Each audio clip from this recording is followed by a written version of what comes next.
So I'm pulling a Bill O'Reilly and I'm doing this live. And this is to the Julianists, whether atheist, anti-theist, anti-Christian, whatever you want to call yourself. I was going to do this about various claims Jesus never existed. You can't use the New Testament to prove the Bible. Early Christian writings, Galileo, the Crusade Inquisition. But I figure I should address something first, and it's a claim made by some people who I used to respect, Penn Jillette, James Randi, Sam Harris, and it's never said by any historians or archaeologists, except for maybe Richard Dick Carrier. And let me go through this, because they've said that the Bible is either disproved or inaccurate or is disproven by archaeology. Yet, let me just mention a few things. The Hittites, the Meneptah Stele, the House of David inscription. This actually might need to be a two-parter if somebody calls, which will infuriate the shit out of me because it's the third attempt. The Moabite stone, also known as the Mesha Stele. The Pharaoh Shishak's victory list.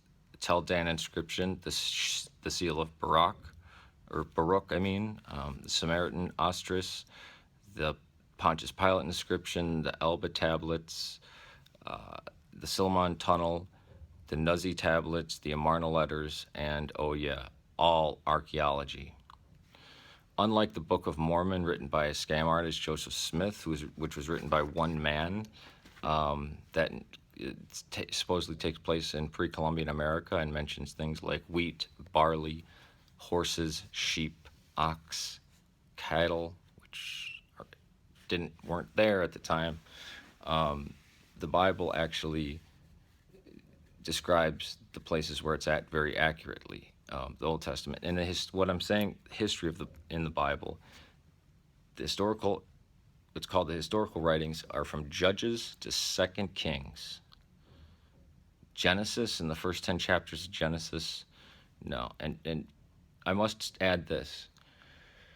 Both the Julianists and the fundamentalist Western evangelical Christians say that the Bible is scientific fact, that it is true in a literal scientific way, even though, and it's their reply that makes them either way, either yes it is or no, it's not. But they try to claim that that's the claim of the Bible. Here's the problem with that. Science is only about 500 years old. The Bible was written, edited, and compiled over centuries, and the final edits and compilations to it and canonization of it happened like a millennia, 1,000 years before science. At least 500 years before science came into existence. So that's just silly. It's a wrong view of how the Bible is. But we have things like the Moabite stone, which, if you read about this battle that happened, and it's recorded in the book of Kings in the Bible, between a king of Israel and a king of the Moabites, that happened at a certain place in a certain time, one side winning, one side losing. It's exactly described the same way on the Moabite stone. The Israelites portray it as a victory, and the Moabites say, give the same account, but say it was a strategic withdrawal. So they give the same account, but people like the Julianists will say, well, the Moabites didn't write exactly the same thing as the Israelites did, so therefore it disproves it. What? Again, the Bible is not dictation like the Quran. People can claim it was inspired by God, but these documents from Judges to 2 Kings are court chronicles. Now, I'll make another claim. The Bible is the most accurate text from antiquity, is the most historically reliable. We have the enemies of the Israelites continually mentioning them, actually boasting, we've killed one from the house of David. For a long time, people said King David never existed. Well, then how could he have a dynastic line? We've killed one from the house of David. That's a pretty big deal. And they mentioned people like Josiah, son of David, and son of means the first guy that started the line. If If Saul had started the line, it would have been son of Saul, even though it's like the great great great great grandson, right? Just like you could say Elizabeth II is the daughter of um, William the Conqueror, right? Pontius Pilate didn't exist, right? He's a figment of imagination until they find his name inscribed in a Roman amphitheater in Palestine. The Hittites are a fiction until we stumbled across their capital city and we found their language and they were a superpower in the Middle East. But yeah, things like the Moabite stone, the Tel Dan inscription, the seal of Baruch ben Neriah, Jeremiah's scribe, for God's sake. And whenever the Bible describes anything in the Middle East and we find it, it's accurate. Like the description of Babylon in the book of Daniel, when the British dug it up like 150 years ago, it was exactly as it was described.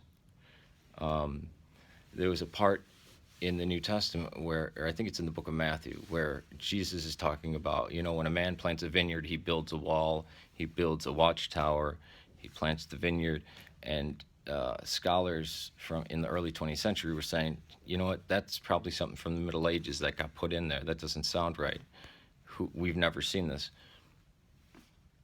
Modern archaeology in the 1990s discovered that was common practice. They dug up these ancient orchards and find they're all surrounded by walls, and they each have this tower that functions as a watchtower and a grain silo. So, but primarily a watchtower. And all of archaeology, right? The Bible talks about cities that get destroyed. You stick a spade in the ground, you find, oh, there's a city there. Sodom and Gomorrah, even though there was a theatrical way of it just being destroyed, events will happen, right? An event will happen, like a natural disaster. Now, the people of the time will attribute that to God's wrath or something like that. But the account of it, yeah, that happened. Sodom and Gomorrah, we found those cities. We know where they're at because one of them still exists, Zoar still existed in Byzantine times, and we have a map showing where it is, right by the Dead Sea. They're called Babadra and Numera. And they were destroyed. The way it depicts it, the way it says as smoke rose up from a cauldron, yeah, there was a huge methane explosion underneath it. And but it could have been set off by actually a meteorite. And actually, we know the trajectory of the meteorite is very interesting. The plagues of Egypt was probably caused by a tsunami. Again, I'm not arguing for a theistic reading of the Bible, right? Just that it is extremely accurate, and we know we find pieces of the Bible like inscriptions from 2,500 years ago, and they're the exact same as they are in the Old Testament. We find copies of John. We found a piece of John that had writing on both sides, a page of John from AD 115. That means it was probably a second generation copy, right? Because they say John was written around AD 90. It matches exactly to the version we have today, word for word. And it was both sides. So it's ludicrous. I mean, everything in the Bible, all the kings that are mentioned of Israel and Judah, and the kings of the Moabites and Amorites, and the pharaohs, and the ones of Babylon and Persia, all of ancient archaeology confirms that to be 100% correct. They weren't just made up. And the battles, if a battle is described in the Bible, you can put a spade in the ground and find the sacking and burning of Jerusalem. They found a layer of ash with Hittite arrows in it, or Babylonian arrowheads in it. Underneath that, tile and Israelite arrowheads, because